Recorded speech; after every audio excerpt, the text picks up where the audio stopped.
আসসালামু আলাইকুম, কেমন আছেন সকলে? আশা করি ভালো আছেন। তো আমি আজকে আপনাদের সামনে একটি নতুন ভিডিও টপিক নিয়ে হাজির হয়েছি। সেটি হচ্ছে কিভাবে আপনারা ওয়ার্ডপ্রেস ওয়েবসাইটে বেসিক্যালি আপনি যে কোনো ওয়েবসাইটই করবেন, এটা আমি যেহেতু দেখো ওয়ার্ডপ্রেসে, সেহেতু আমি ওয়ার্ডপ্রেসেই কথাই বলছি।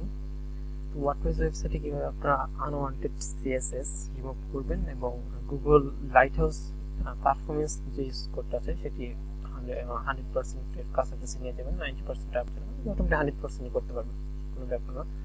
আমি দেখাচ্ছি আমার এটা একটা লাইভ প্রজেক্ট, আমার ক্লায়েন্ট এই কাজটি দিয়েছে। তো এখানে দেখতে পাচ্ছেন যে আমার গুগল লাইট হাউসের যে অডিটের স্কোরটা আছে, পারফরমেন্স হচ্ছে 46% এবং আদার্স যে এসইও বেস্ট পারচেজ অ্যাক্সেসিবিলিটি মোটামুটি 90% করে আছে। আমার ক্লায়েন্ট আপ টু 90% চেয়েছে, তো আমি আসলে এত প্যারা নিতে যাচ্ছি না। সেজন্য আমি এখন আপনাদের পারফরমেন্সের যে রিপোর্টটা আছে, এখানে আপনি ভিউ রিপোর্টে যদি ক্লিক করেন, এই পেজটা চলে নিয়ে আসবে আপনাদের।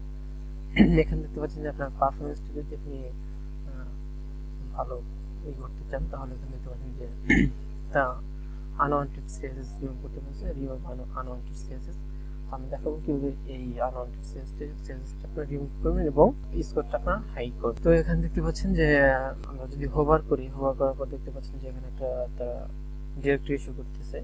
এখানে একটা ডিরেক্টরি দেখা যাচ্ছে যে লাস্টেতে ফন্টেড min.css, এটা আছে হচ্ছে WP content plugins Elementor pro just CSS just একটা হিজিবি একটা দিয়ে frontend.min.css। তো এই ফাইল লোকেশনটা আপনারা কিভাবে পাবেন?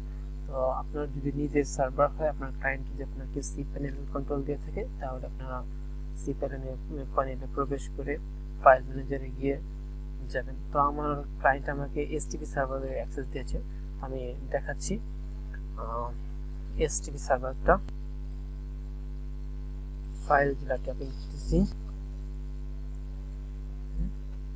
এটা হচ্ছে ফাইল জেলা, এটাতে আপনি এসটিপি এবং এফটিপি সার্ভারে অ্যাক্সেস নিতে পারবেন। তো এটা হচ্ছে আমার ক্লায়েন্টের সার্ভার যদি এফটিপি অথবা যদি এসএফটিপি হয় তাহলে এসএফটিপি সিলেক্ট করবেন। এখানে পোর্ট এসএফটিপির জন্য 22 এবং এসটিপির জন্য 21, এটা আপনারা সকল জানেন। এই পোর্ট না দিলেও চলে, জাস্ট আমি কানেক্টে ক্লিক করছি।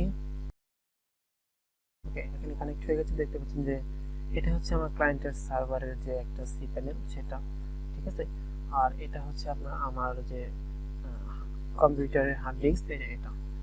তো আশা করি আপনারা ফাইল জেলা সম্পর্কে জানেন। আমি দেখাচ্ছি, সরাসরি চলে যাচ্ছে আর কি এই ফাইল জেলা সম্পর্কে কোনো কথা না বাড়িয়ে। তো আমি চলে যাবো পাবলিক HTML।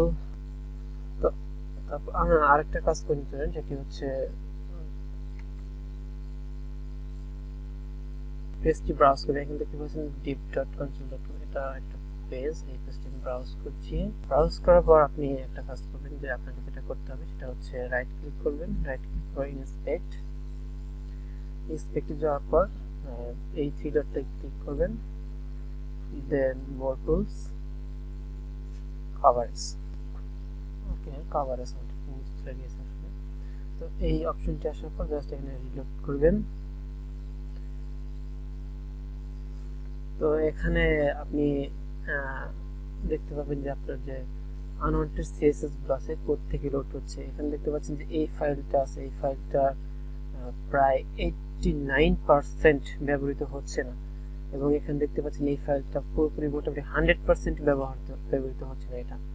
তো আমি ফার্স্ট অফ অল যে আমাদের যে এই ফাইলটি ছিল, এখানে এই ফাইলটি আমি আজকে বেসিক্যালি আগে রিমুভ করে দিয়েছি, সেজন্য আর কি ওখানে নেই। বাট এখানে এটা দেখাচ্ছে কারণ এটা হচ্ছে আমার ওয়েবসাইটের ক্যাশটি ক্লিয়ার করা হয়নি, সেজন্য। দেন এখানে দেখতে পাচ্ছেন আরেকটি ফোল্ডার, সেটা হচ্ছে ডব্লিউপি কন্টেন্ট এলিমেন্টরে আছে, আর এটা হচ্ছে এলিমেন্টর 4, এটা হচ্ছে এলিমেন্টরের ভিতরে আছে। তো আমি এলিমেন্টর এটা এডিট করে দেখাচ্ছি। তো এখানে আমি আপনার ডিরেক্টরি এখানেও দেখাচ্ছি। তো দেখতে পাচ্ছেন যে এটা হচ্ছে elementors.css, এটা 87% ব্যবহৃত হচ্ছে না। তো আমি এটাও রিমুভ করে দেখাবো। তো এখানে দেখতে পাচ্ছেন যে আমাদের কি কি ব্যবহৃত হচ্ছে। এখানে দেখতে পাচ্ছেন যে এটা মনে হচ্ছে আমার কাছে গ্রে কালার। এই গ্রে কালারের যে বারগুলো আছে, এই সিএসএস গুলো আমাদের ওয়েবসাইট ব্যবহার করছে, এবং যে এখানে রেড কালারের যে বারগুলো আছে সেগুলো ব্যবহৃত হচ্ছে না। তো আপনি কিভাবে এটা রিমুভ করবেন খুব সহজে, যেটি আমি মনে করি আপনার কিভাবে করবেন। তো আপনি আপনার ক্লায়েন্টের সার্ভারে চলে যাবেন, এই সেম ডিরেক্টরিতে চলে যাবেন। তো আমি সেম ডিরেক্টরিতে চলে যাচ্ছি, ফাইল দিলাম, ওকে, wp কন্টেন্ট প্লাগইনস হচ্ছে এলিমেন্টর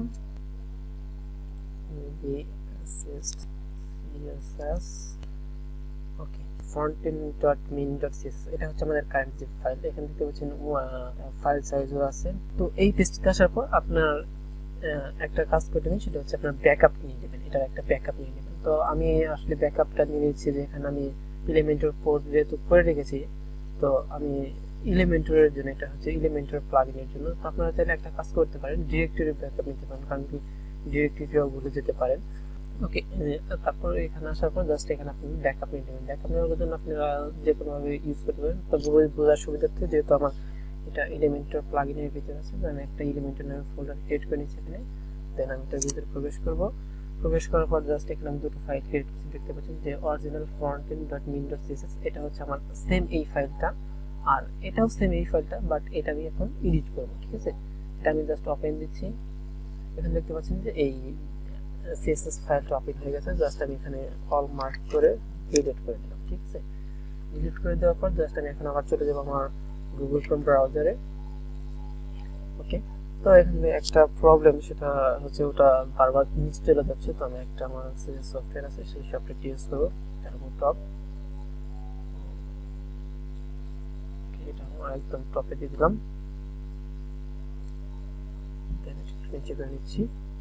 তো এটা হচ্ছে আমার বেসিক্যালি যে মেইন CSS ফাইলটি আছে সেটি। তো আপনি কি করবেন, এখন হচ্ছে যে গ্রে কালারের যে বারগুলো আছে সেগুলো জাস্ট এখানে ড্র্যাগ করে কপি করবেন। ঠিক আছে, কপি পেস্ট। তো এভাবে যতগুলো আছে সকলগুলো করতে হবে। এই যে এখানে দেখতে পাচ্ছেন রেড কালার, এটা আমি নেব না, এটা স্কিপ করে দেবো, এটা দেব। তো আমি আসলে এটা করতে বেশ কিছুক্ষণ টাইম লাগবে, তো আমি এটা করে যাচ্ছি, স্কিপ করে যাচ্ছি, আপনারা অবশ্যই দেখতে থাকুন।